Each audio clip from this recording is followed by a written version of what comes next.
A lot of people have become a lot more aware of mental health and the issues that it presents. Men don't really talk about mental health issues. We don't really cover any of those topics. Even as us as a friend group, we rarely ever touch on it unless someone's really visibly down in a bad place. I would say I've struggled with my battles of depression.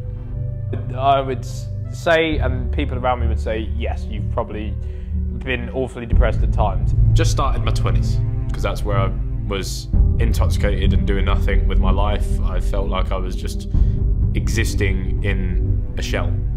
I was intoxicated 7 days out of 7. I remember living in the flat underneath him, and used to go up. He would be half a bottle of JD and he would be smoking his lungs away. He was turning to alcohol to deal with all his feelings, all his emotions. I think it was a coping mechanism. And just going through a lot of battles in your head where you think, I'm not good enough, I don't really think I'm applying myself, I don't think I'm going to go anywhere. My relationships aren't great, my friends don't know anything about it. And you're sort of hidden and you're trapped in your own mind. That side of him is his worst trait, that he wants everybody to think he is Behzinga and I'm happy and I'm famous for my laugh, so I've got to put that persona on when sometimes it's quite hard behind the scenes. I remember telling him he needs to stop the drinking. Stop drinking so much. You're drinking way too much. As a close friend of him, it's really scary to see someone in that state because you want to help them as much as you can, but you don't want to push too much that they end up going away from you. I didn't want to be anymore. I didn't want to be here anymore because I felt like I wasn't good enough. I felt like I was letting everyone down.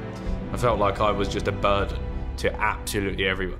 I felt like I was the shit heap that everyone was dragging along. In those times, I've made some very stupid decisions that I regret, whether that be endangering myself or whatever it was.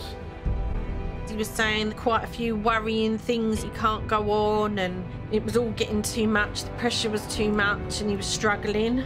And I think when you end up going down that rabbit hole, you end up just talking yourself into stupid things. And I remember Ethan's girlfriend at the time knocking on my flat door and she was crying. I was like, yo, what's going on, what's going on? This is at like 4 AM in the morning. And she's telling me that Ethan's not in a good state and he's gone out. I got in my car pissed as a fart and I was ready to, that was it. Not many people know that. Not many people know that. And that's what I mean is I got in that car with the intention of not getting back out of it. But, oh, it's fucking deep. Yeah, I had the intention of not getting back out of the car that evening. I was very drunk and I ended up getting in the car and I left the flat with no intention of going back to the flat. I didn't know he felt that bad, that he felt that he had to even end his life or anything like that. I was panicking, I didn't know what to do. In your head, you've now whittled yourself down to meaning nothing. You don't really find any reason to be knocking about anymore. And that's where I'd ended up at like 3 o'clock in the morning. And I'd sort of convinced myself that now was the perfect time to just make myself disappear.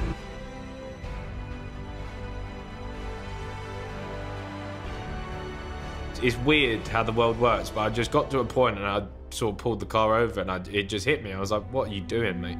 That was a very, very scary period for me because I didn't know if I was going to see my friend again, really. Couldn't you imagine everyone that does actually care about me if I did do that? And I pulled over and I was like, fuck, I'm going home. This fucking series was insane, bro. But How to Behzinga was amazing, man. From the beginning to end, bro. I found a new level of respect for Ethan. So yeah, Ethan, I love you, bro. You're a fucking king, man. You're a fucking king. I love my friends so much. Yeah, I will cry. I have done before.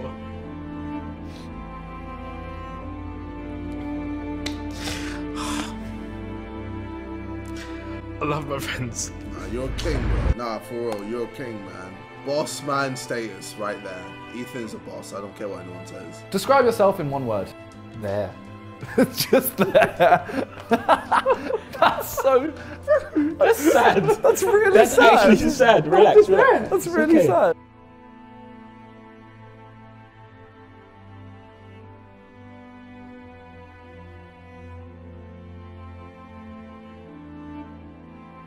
$100 million? No, because I've got no friends. Like, I really, really love you all. Like, that's what we're trying to iron out. I really love you all.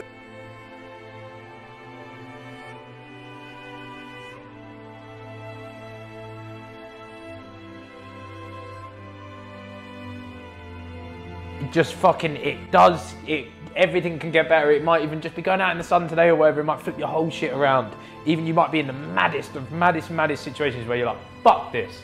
I don't want to be it anymore. Trust me, stuff gets better. And I know, fucking touch wood, I'm this guy that's, you've got this around you. Listen, not everything's materialistic, bro. Not everything's materialistic. It doesn't matter about what you have and what you earn, whatever. It does not matter.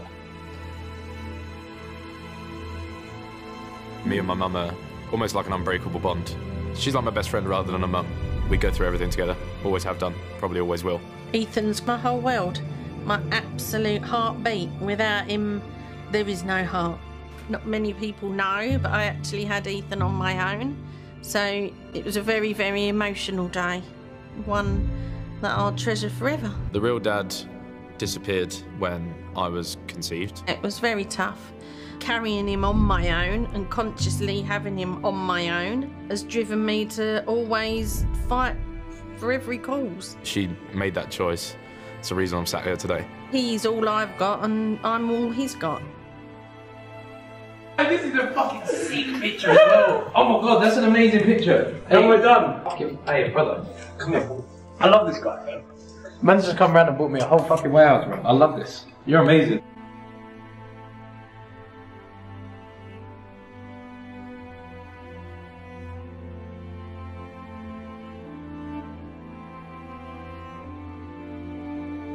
People don't really know the real situation behind everything that me and my mum have been through.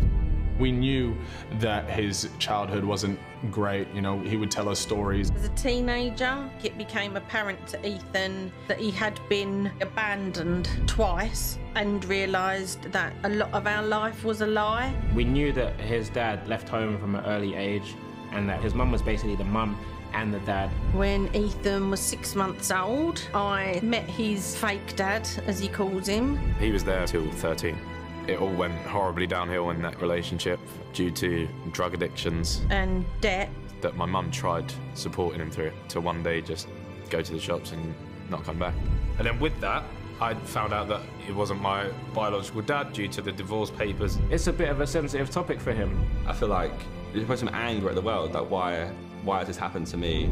During that time is when my mum had cancer. His mum was his only support system. It was terrifying, and I didn't want him to think for 1 minute that I was going to die. So that would have been a very, very scary time for him. I had to find us somewhere to live and get back on our feet. I had to sit up the homeless office every single day, and it affected Ethan badly at school.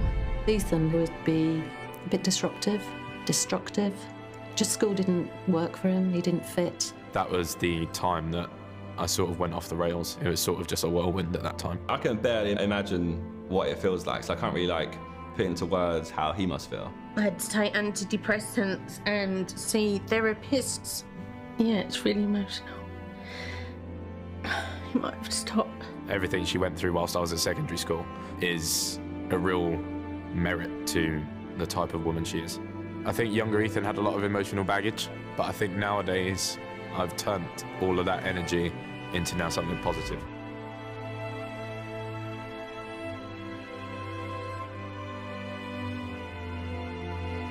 Is Teenage Cancer Trust. This charity supports the young people and their families going through incredibly tough times, and they rely solely on donations. The donation page is live right now.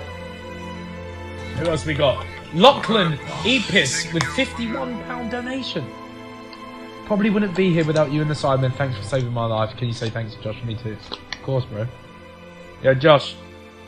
Yes. Guy called Lachlan Epis donated to my stream, and he wanted to say thank you to you because he said probably wouldn't be here without you and the Sidemen. So just wanted to say thank you from him. Legendary, thank you. Appreciate that, my guy. I think JJ's got, like you said, he's a bit of a dog, and I think Logan's not really going to be prepared for when he does get buzzed, and it's about how he reacts. I think Logan's got a lot of nervous energy in front of crowds, and I think it comes down to performing. I think he has a fear of failure, and I think if he does get buzzed, and in the later rounds, once it's past 2, I believe it's JJ's fight to lose. And I believe once he does get buzzed, and the fear of failure, I think it's going to provoke a negative reaction out of him, and I think JJ will probably end it, probably in the 5th round, I think. If there's a clip out there of my reaction when that decision comes through, it's going to be a replay for the rest of my life. I feel like I've lived, breathed, and eaten it with him for 2 years. And for him to, I know how much it means to him, and for him to come out on top means the world. I feel like you've won tonight. I feel like I've won tonight. I feel like I was in there, especially when he had that round where he had to recover. It's absolutely insane.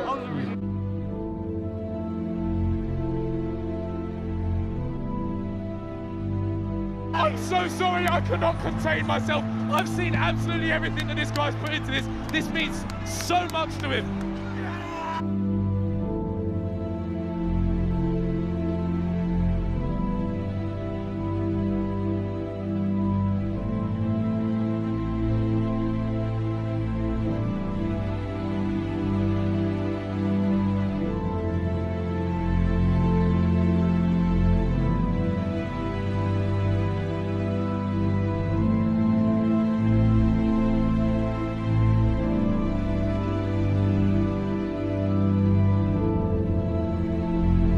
You are so fat, it's embarrassing. I laughed so much when I heard that you cried every day after school because you were bullied just because you are so ugly and fat.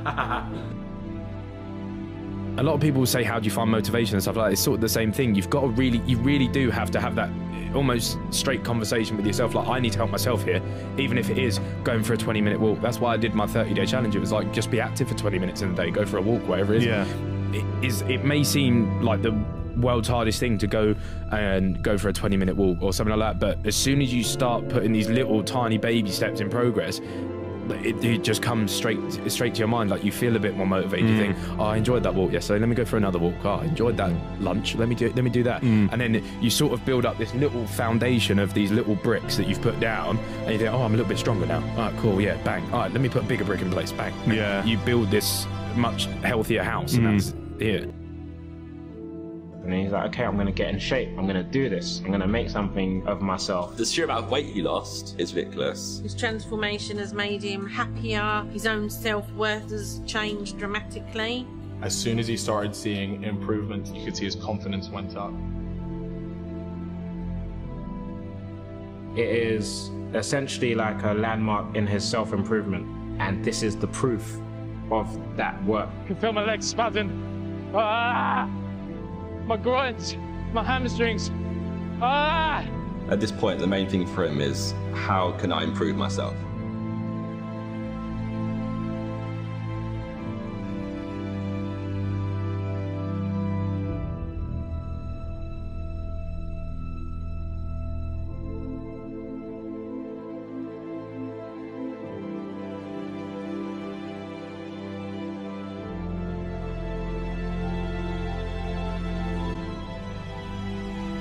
I've done it. I've done it. I've done it.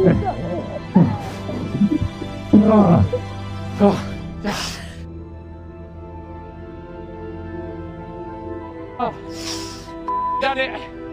Yes. But I feel great. So good.